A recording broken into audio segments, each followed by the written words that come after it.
ఇప్పుడు మీరు తప్పకుండా చూపించాలి. ఏమిటంటే ఇది మీకు ఇచ్చేస్తాను, సెంటర్లో పెట్టుకోండి. ఏమిటంటే పూర్వం పెళ్లి జరుగుతుంటే పిల్లంతా అయ్యాక ఒక కార్యక్రమం ఉండేది, బిందులో ఉంగరాలు. కాకపోతే ఇక్కడ చాలా ఉంగరాలు నాకు అయిపోయింది, ఇంకా అవ్వాలి. అంటే అమ్మ నువ్వు ఎక్కువ ఉంగరాలు తీసుకో. ఇప్పుడు అందులో అది మీరు తీస్తుంటే అందులో ఒక్కొక్క ఎమోజీ వస్తుంది. మీ జీవితంలో దానికి సంబంధించిన ఏదైనా ఒక చిన్న సంఘటన, నువ్వు తీయమ్మా, చూడక్కర్లేదు, ఏమన్నా కదా, తీసి చూడటమే. ఆవేశం నువ్వు చెప్పు, నేను చెప్పనా? చెప్పు. ఆవేశం ఇప్పుడు వస్తుంది అన్ఎక్స్పెక్టెడ్ అంటే నాకు ఉట్టి అమ్మతో చూపిస్తాను. ఆవేశం అనేది చాలా తక్కువ. అంటే అది ఆవేశానికి కోపానికి తేడా ఫరక్. బయట వాళ్ళ మీద కూడా చూపించాల్సినవి అంతేగా. అత్త మీద కోపం, అమ్మ మీద వెనకడికి ఒక సామెత ఉంది రవి. నాకున్న ప్రాబ్లం ఇప్పుడు ఉంది, నాకు లోపలి కొన్ని వినిపిస్తుంటాయి. అమ్మో అసలు లోపల విపరీతంగా ఉంటుంది, బయట మాత్రం. ఓకే రవి, ఆశ్చర్యమా? ఆశ్చర్యం షాకా? చెప్పు. అదే ఆశ్చర్యం. నాకు అంత ఆశ్చర్యం కలిగించేవి నేను పెద్దగా ఏమీ ఆశ్చర్యపోను. నేను పెద్దగా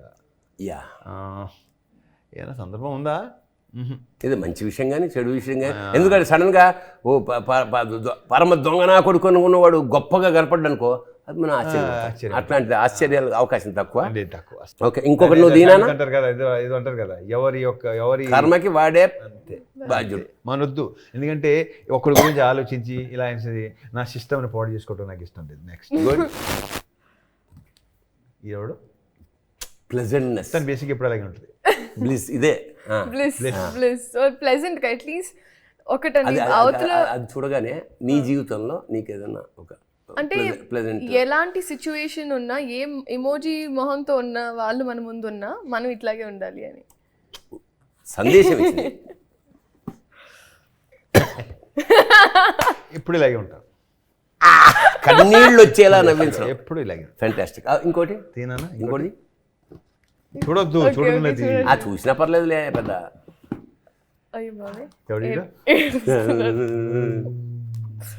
అంటే నవ్వు ఎలా అయితే జీవితంలోంచి తీసేయలేమో, వేడుపుడు తీసేయలేము.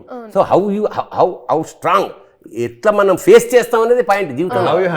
అంతే కదా. ఏడుపు రాకుండా ఎలా ఉంటుంది? ఏడుపు రాకుండా ఎలా ఉంటుంది? అవును, అంటే నేను ఏడుస్తానండి, కానీ నేను ఒక్కదాన్ని ఏడుస్తా. నాకు అలా ఇంకొకరి ముందు ఏడవడం ఇష్టం లేదు. So even if it's for a second, ఆ టైంకి నాకు అలా లోపల పెట్టుకోవడం ఇష్టం లేదు. సో వాష్రూమ్కి వెళ్ళాను, అట్లా ఏడ్ చేసుకుని కావాల్సినప్పుడు ఒంటరిగా ఏడవండి. అది ఇంకోటి చూడైనా సింపతి సీకింగ్. అయ్యే చాలా మంది చాలా మంది బాత్రూమ్ లో ఏడవరు, బయట. ఇదేంటంటే ఇది నాకు ప్రాబ్లం ఏంటంటే, బుర్ర తక్కువ ఎదవలు తగిలినప్పుడు ఇలా కొంచెం అప్పుడప్పుడు అవుతుంది. ఇది కోపం కాదు, ఇరిటేషన్.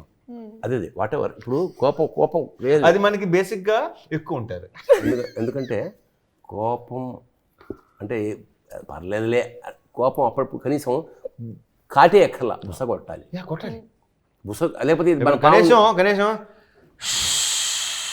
ఇంతనే రావాలి, అప్పుడు అలర్ట్ అవుతుంది. See this is the thing. ఇప్పుడు పిల్లల్ని మనం ఎంత ప్రేమించినా అప్పుడప్పుడు వాళ్ళు అతి ప్రేమించేసి ఇప్పుడు నీలాగా బ్లిజ్ చేసుకుని తిరిగి అనుకుని నెత్తి మీద రౌండ్ ఉందే వాళ్ళు పెడతారు. అలాంటిప్పుడు ఏయ్ అన్నప్పుడు చూపుతోటో ఒకసారి ఇవ్వాలి. నేను చెప్పాను, ఇచ్చి ఫెంటాస్టిక్. దీంతో